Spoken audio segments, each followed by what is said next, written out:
Hi, I'm Glory with IQAir, and today I'll be going through with you how we're using AI to combine low-cost sensor data, satellite data, and also data from reference monitors.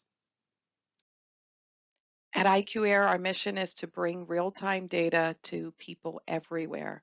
We engage governments, we also engage communities and citizen scientists. We have the most downloaded air quality app with pretty good ratings. We've recently issued the 2020 World Air Quality Report in partnership with Greenpeace, and we're also an official provider of air quality data for the United Nations Environmental Program. So how do we do that? How do we accomplish that mission?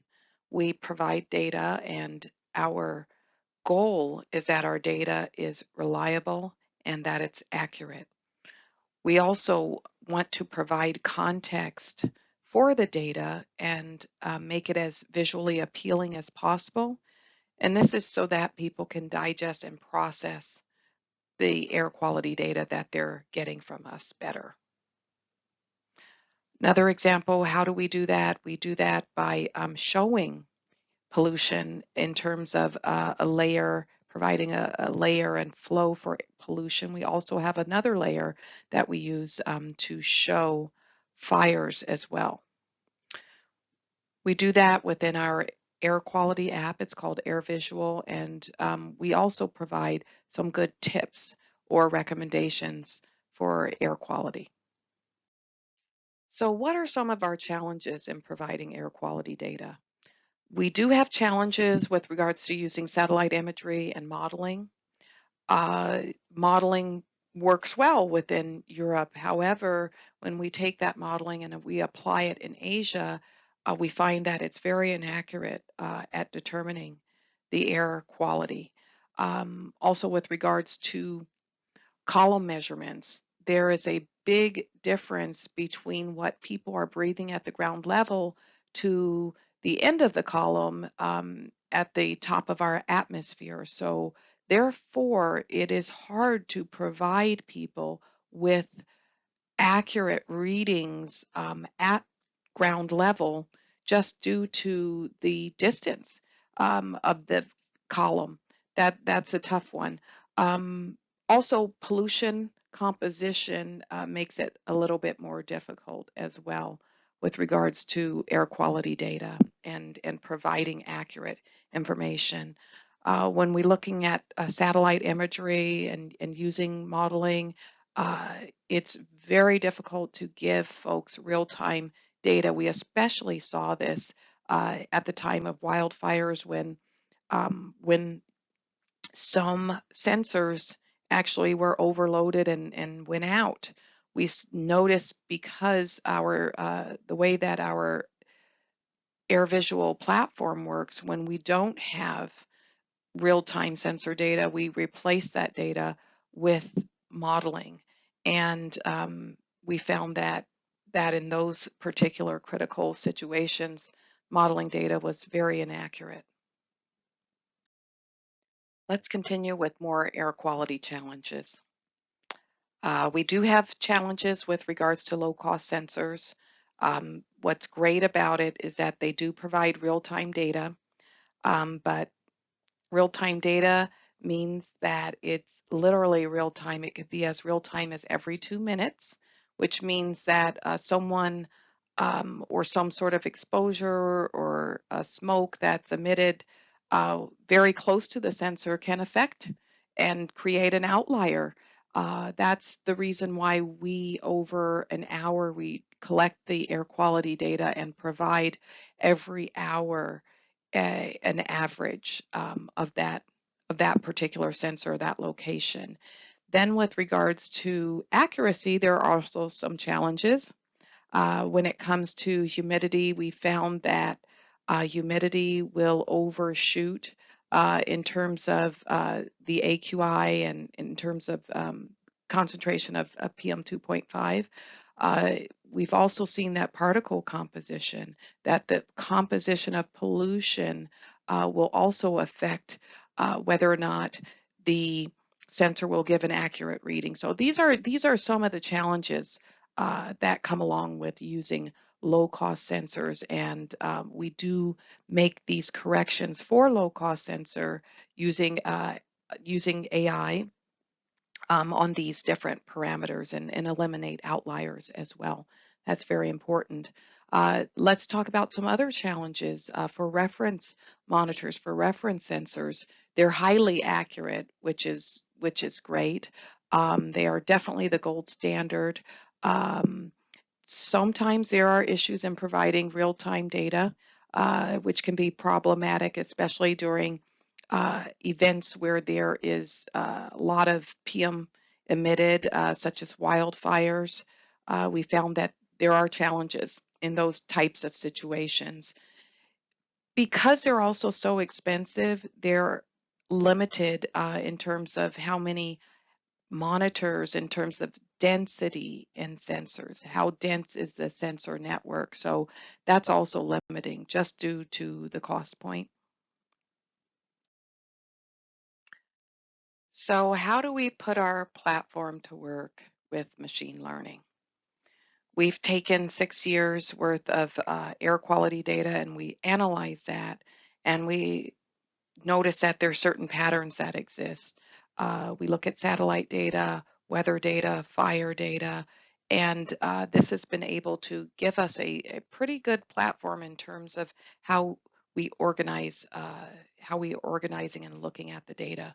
For the last 5 years, we've been uh, expanding on our experience really with low-cost sensors and what we can do to get them more accurate, more reliable, through machine learning. We've also co-located low-cost sensors with reference monitors. Very, very good experience there in terms of what to look out for and what patterns may exist in terms of the differences in the data provided. Um, so in terms of the output, we find these patterns, and we find these patterns with regards to weather, humidity, temperature, pressure, winds, particulate composition, and the impact of low-cost sensors. And we put this all together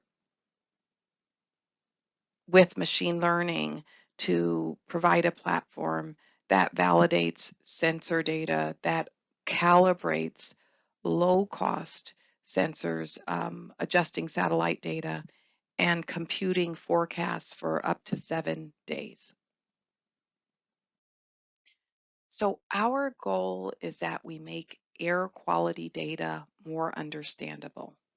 So we try to provide great visuals so that we can accomplish that goal.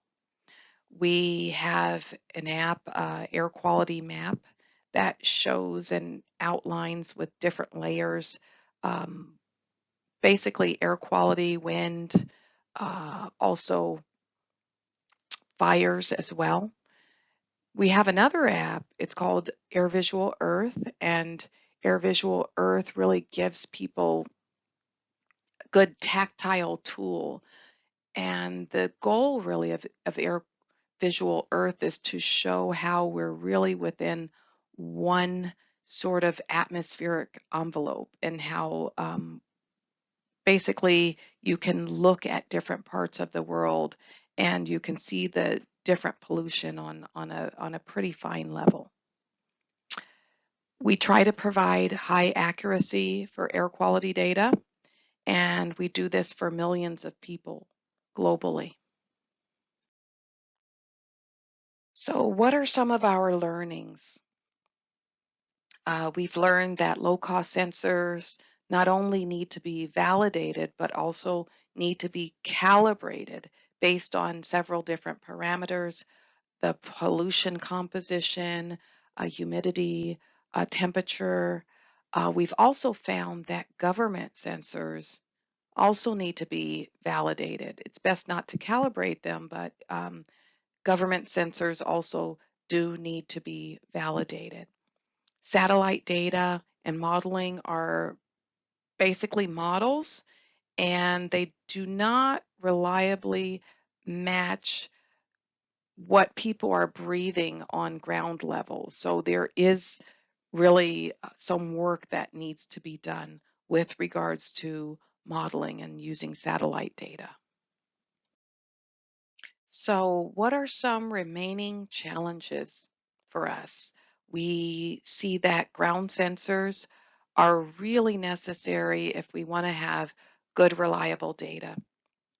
We also notice that it is difficult in some areas that are totally unrepresented. They don't have enough ground sensors available, and we do notice that there needs to be some deployment in order to get good quality, good air quality data for these underrepresented areas.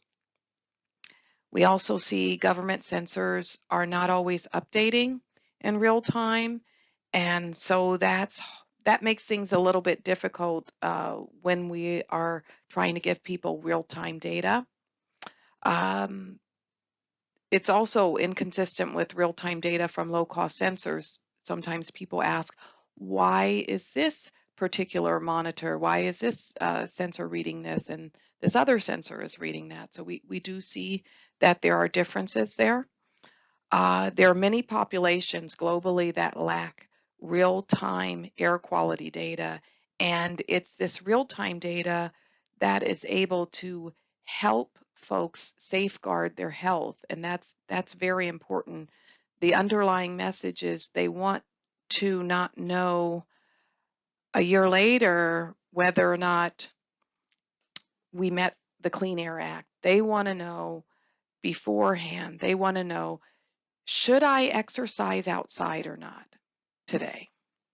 Should I, um, is it a good day for me to go to the beach, or is it a real high air quality, high pollution day in which I should rather stay home? These are the questions that people are asking, and this is what's on their heart in terms of air quality. This is what's real important to them, and that's why they want to have real-time data.